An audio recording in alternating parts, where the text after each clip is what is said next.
Hello everyone, this is Mrs. McCrary again. Today we're going to be talking about multiplying decimal fractions. Our readings today come from Elementary Treatise sections 90 to 92. To begin with, it just talks about how to change the value when you are working with a decimal point, or as they put it, a comma. We're starting with the number 134 and 28 hundredths. Now, Section 90 talks about what happens to the value of this number as we move the decimal. So in our first example, we are going to move the decimal 1,342.8. Okay, so our decimal is now between the 2 and the 8, and this has changed the value by a factor of 10. So 1,342 is, as you can see, 10 times bigger than 134.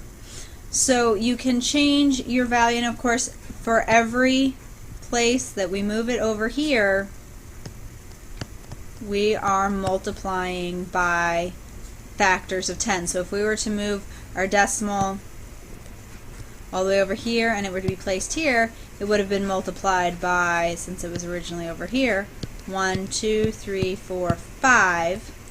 So it would have been multiplied by 1, 2, 3, 4, 5, 100,000. Conversely, if we want to move our decimal to the left,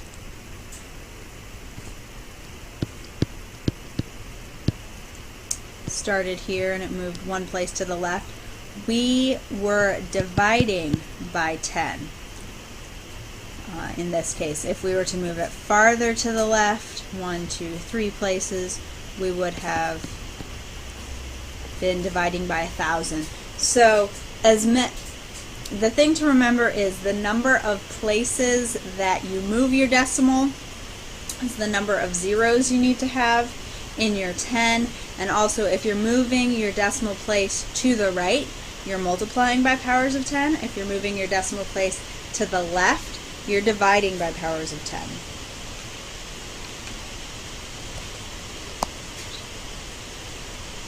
Okay, and now to apply that, when we are multiplying and just one of our factors has a decimal, what we're going to do is just, for now, ignore that decimal. Okay, we're going to take it out of the problem and just get rid of it. We're going to remember where it was, but we're not going to do anything with it at this present time. So now we multiply in our normal way. 9 times 7.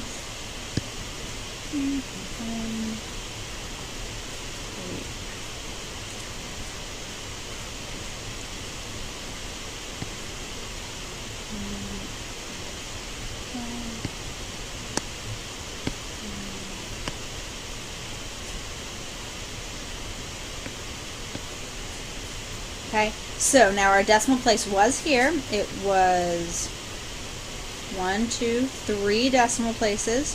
So we need to come and put this in 3 decimal places. So you're just going to take it out, remember how many numbers were behind it, and put it in back at that point. So taking it out multiplies it by 1, 2, 3, 1,000. So now here we need to cancel that out and divide by 1,000.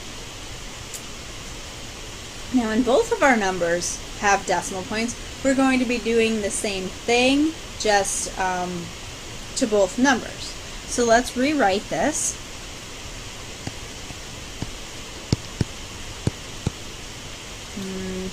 In multiplication, it's not such an important factor to line up your place values as it is in addition and subtraction. You don't need to line up your place values at all in multiplication and division, since you multiply every number on the bottom by every number on the top. You don't really have to worry about lining anything up.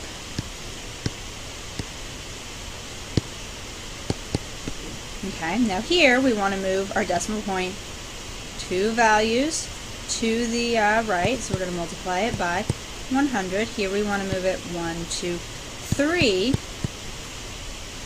So in total, we multiplied by 100 and 1,000. So we're going to multiply those to each other and get 1, 2, 3, 4, 5. So in total, we multiply by, again, 100,000. And then you go ahead and do your multiplication. You're going to get 6, 2, 2, 2, 7, 5, 8, 5, 2, which is a really huge number. But then we have to remember that we multiplied it by 100,000. So now down here, we have to go back and divide by 100,000. So we take our decimal point and bring it back to the left 5 places, because we moved it 5 places to the right in total in our factors. So 1, 2, 3, 4, 5, and we end up with 6,222.